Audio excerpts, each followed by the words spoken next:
انسان کو سب سے پہلے تو ایسا ہونا چاہیے جو تعریف ملنے کے نتیجے میں پھولے نہیں اور تنقید سننے کے نتیجے میں بجھے نہیں۔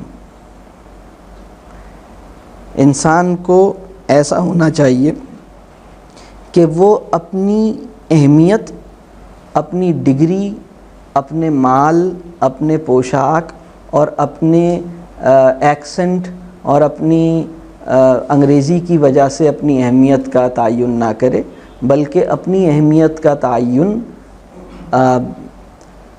اگر کسی بات سے کرے تو وہ یہ کہ بھائی میں مطلب ایک انسان ہوں، میرے اندر اللہ نے فیلنگز رکھی ہیں، میرے اندر اللہ نے تعلق پیدا کرنے کی صلاحیت رکھی ہے، میرے اندر اللہ نے بہت ساری اور خوبیاں رکھی ہیں، اللہ مجھ سے توقعات کرتا ہے، اللہ نے مجھے اپنا نائب سمجھا ہے، بنایا ہے، اور میں مسجود ملائک ہوں، میں مطلب میرا ایک مقام ہے، میں اپنے آپ کو ایویں ہی کیوں سمجھتا ہوں؟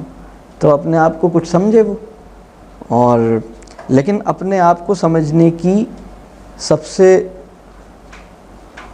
بڑی جو فورس ہے وہ یعنی آپ اپنے آپ کو اس لیے کچھ سمجھتے ہیں کیونکہ آپ نے بہت اچھے کپڑے پہنے ہوئے ہیں، یا آپ کو بہت اچھی انگریزی آ گئی ہے، یا آپ بہت حسین ہیں، یا آپ کے پاس بہت پیسہ ہے، یا آپ کے پاس بہت اچھی گاڑی ہے، یا آپ کے پاس آئی فون ہے، آپ اس لیے اپنے آپ کو کچھ سمجھتے ہیں۔ تو یہ اپنے آپ کو کچھ سمجھنے کی بہت خراب شکل ہے، اور آپ مروب ہونے اور مروب کرنے کے چکر سے باہر آ جائیں۔ آپ تعریفوں کے نتیجے میں پھولے نہیں اور تنقید کے نتیجے میں بجھے نہیں۔ تو کیا ابھی ہم ایسے ہیں؟ آپ کی اگر میں تعریف کروں تو آپ کو اچھا لگے گا اور آپ اپنے آپ کو کچھ سمجھنے لگیں گی، ٹھیک ہے؟ تو جو آپ اپنے آپ کو سمجھنے لگیں گی وہ میری تعریف کے بغیر ہی آپ کو سمجھنا چاہیے، اور اگر میں آپ کی برائی کروں، آپ کی تنقید کروں، آپ پہ طنز کروں تو آپ اپنے آپ کو حقیر سمجھیں گی، تو ایسا آپ کو نہیں کرنا چاہیے۔ تو کیا ہمارا پڑھا لکھا آدمی اس قابل ہوا ہے؟ اس قابلیت پہ سب سے زیادہ ہمارا ان پڑھ آدمی کھڑا ہے۔ آپ ڈھونڈیں نا ان پڑھ آدمی کو، اب تو ان پڑھ آدمی بچا نہیں، مطلب ان پڑھ آدمی تیزی سے ختم ہو رہا ہے، یعنی اس شہر کا قیمتی آدمی تیزی سے ختم ہو رہا ہے، مطلب نہیں بچے گا یہ، مطلب یہ بالکل ان پڑھ آدمی، مزدور، کئی اس نے کچھ نہیں، ایک حرف پڑھنا نہیں جانتا، ایک لفظ پڑھنا نہیں جانتا۔ آپ ڈھونڈیں اسے، آپ کو پتہ لگے گا کہ آپ اس کی تعریف کریں تو یوں دیکھے گا کیا کام ہے بتاؤ، آپ اس کی برائی کریں تو کہے گا اچھا جاؤ تم سے بات نہیں کرنی، اس طرح کی بات کرے گا، بالکل عجیب۔ مطلب آپ اس سے ناراض ہو کے اسے اخروٹ کہیں گے، اسے خر کہیں گے، اس کو پتہ نہیں کیا کیا القابات دیں گے، لیکن یہ ایسا ہی ہے۔ اس کا مطلب اپنا ایک پرسیپشن آف سیلف ہے جو تعریف کے نتیجے میں اوپر نہیں آتا، برائی کے نتیجے میں نیچے نہیں گرتا۔ تو کیا ہمارا پڑھا لکھا آدمی اس ایبلٹی پہ کھڑا ہے؟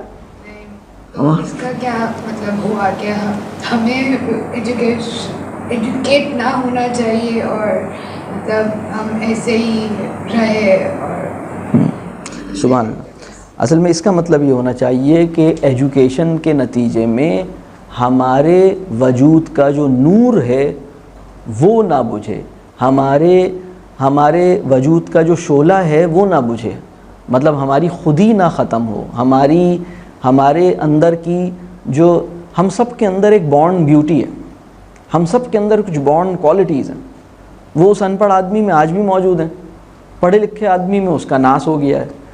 تو اصل میں ایجوکیشن پروسیس نے یہ مطلب ایجوکیشن پروسیس ایسا نہیں ہونا چاہیے تھا نا۔ ایجوکیشن پروسیس اگر ہم ایسی ایجوکیشن تو ممکن ہے، ہسٹری میں ایسی ایجوکیشن ہوتی تھی، آج نہیں ہو رہی نا ایسی ایجوکیشن۔ آج آپ کسی انسان کو اس لیے ایجوکیشن دیتے ہیں تاکہ انڈسٹری چلے، تاکہ بینکوں میں مزید بینک اکاؤنٹس کھلیں، مزید بینک بیلنس بڑھیں، اس لیے دیتے ہیں نا آپ ایجوکیشن، اور کس لیے دیتے ہیں؟ اگر کوئی کہتا ہے میں اس لیے نہیں دیتا تو وہ جھوٹ بولتا ہے، وہ مذاق کر رہا ہے، یا تو وہ دھوکہ کھا رہا ہے یا اسے پتہ ہی نہیں ہے۔ میں آپ کو صحیح بتا رہا ہوں، ایجوکیشن اسی لیے دیتے ہیں آپ، مزید بینک اکاؤنٹس کھلیں، مزید بینک بیلنس بنے، میں مزید چیزیں خریدوں، ہر وہ چیز جو میں خریدنا چاہتا ہوں اسے خرید لوں اسی زندگی میں، ایسا نہ ہو۔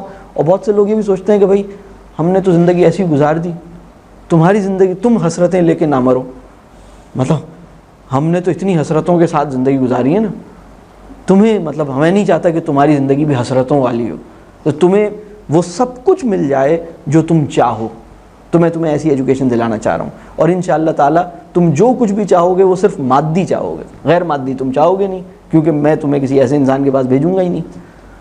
تو یہ ایجوکیشن، ہماری ایجوکیشن سسٹم کو ایسا نہیں ہونا چاہیے تھا۔ ہماری ایجوکیشن سسٹم کو ایسا ہونا چاہیے تھا کہ وہ لوگوں کے اندر اس کی سیلف کو ڈیولپ کرے، اس کے کانفیڈنس کو نرچر کرے، اس کو شعور دے، اس کے اندر سے مروبیت کا تاحیات خاتمہ کر دے۔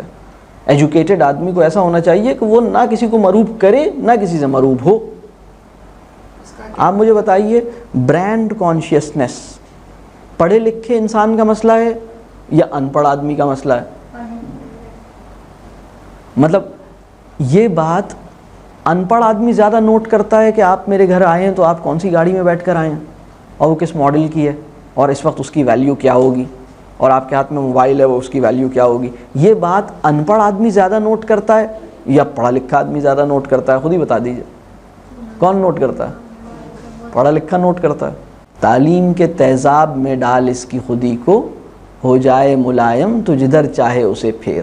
یعنی خدا نے ایک بچے کے اندر جو سینس آف سیلف رکھا ہے، خودی رکھی ہے، اس کو ایجوکیشن کے ایسڈ میں ڈالو، گھل جائے گی، پھر جیسا چاہو اسے بنا دو۔ یہ پرابلم ہے۔ ایک ایسی عجیب سی بات ہے، اللہ معاف کرے کتنی خطرناک و مشکل بات کر رہا ہوں۔